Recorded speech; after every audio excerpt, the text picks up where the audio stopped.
College trip to Mexico gets weird fast, very long, first time post. Hopefully it measures up to the other good stories I read on here. This happened when I was a freshman in college around 2005.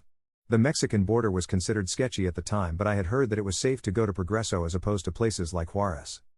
At the time I went to college in Corpus Christi, Texas. I was about 19 and decided to drive 3 hours to Mexico with my guy roommate Ryan, same age, and our girlfriends on a Sunday night. We wanted to eat real Mexican food, get some beers, explore, and whatever else you might do in Mexico. Probably a terrible idea. We were both clean-cut generic-looking white dudes with 18-year-old blonde girlfriends. Basically we stuck out like a sore thumb in Mexico. When we all arrive at the border crossing in Progreso, there is a parking lot you can park in and walk across the border. At the time you didn't need a passport, you could just show your license and walk across. As we are talking to the border agent and showing our IDs, he gives us a very concerned, stern look, the way a parent would look at their children knowing they are about to make a stupid decision. Very seriously he asks us what we plan to do. After we tell him, he just pauses and says, "Please be very, very careful." I felt a tinge in my stomach but brushed it off and kept walking across the large metal bridge that was illuminated by high-powered lamps. As soon as we cross the border, it's a totally different world. Streets were dirty, not paved, not well lit. People were loitering around in the corners and shadows, selling things on the street, etc. We walk about 100 yards in and are immediately greeted by some stranger on the street. The man is late 30s, muscular, stocky, with a heavy Spanish accent but can speak broken English. He is very chatty and wants to be our new best friend. He claims he knows the best restaurants, the best bars, and can show us a good time. I am immediately creeped out by this guy, but nobody else in our group is getting bad vibes at this point. He just seems overly friendly and very eager to help us. Note, this kind of behavior sets off alarm bells when I travel now. He follows our group to a local restaurant where we all sit down to order. As we eat, he talks a lot and begins to dominate the conversation. He is very overbearing and becomes more insistent on showing us around and starts trying to make plans for what we should do this evening. Everyone in the group is starting to get uncomfortable. He gets up to go to the restroom after we pay. When he leaves the table, I tell Ryan and the girls I think we need to lose this guy, and everyone agrees at this point.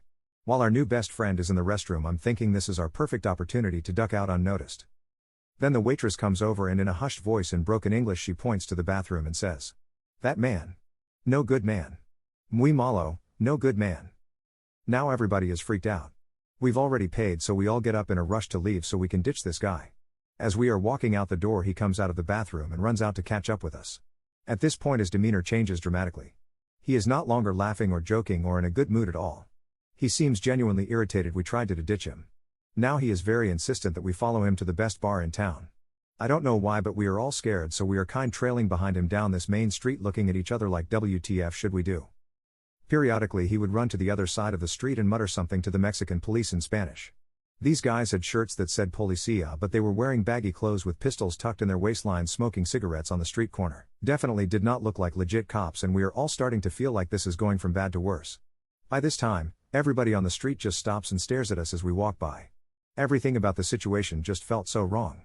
Then this guy pulls out a cigarette and starts smoking it, except it's not lit. He continues to smoke it without lighting it.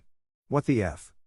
I feel like the leader of our friend group because this guy is mostly conversing with me while Ryan and the girls have become quiet and are just sort of following me, not really knowing what to do. I am mentally keeping track of how far we have walked from the border crossing. I keep looking back and I see the lights from the bridge getting smaller and smaller. The final straw is when we get to a side street that leads to an empty parking lot. In the parking lot I can see a van parked by itself. He insists this bar is just a little farther down this side street. I could feel my heart start pounding and my face flushing. I snapped and said hell no, we weren't going any farther and we were going back to the US. I looked at my friends and told them to start walking back towards the lights. We start walking away with this guy getting visibly more angry by the second. We all start to pick up the pace until we are just sprinting towards the border bridge. This guy is following us and screaming until we get back to the bridge. He sort of fell back and then just disappeared into the streets again. I think once we got close enough to the border agents he just gave up following us. We had only been there a total of maybe 2 hours, but I'd had my fill of Mexico fun. We were so glad to be back in the US driving home. In the car on the way back everybody was kind of giddy with nervous laughter as it kind of sank in that we narrowly dodged getting abducted in Mexico.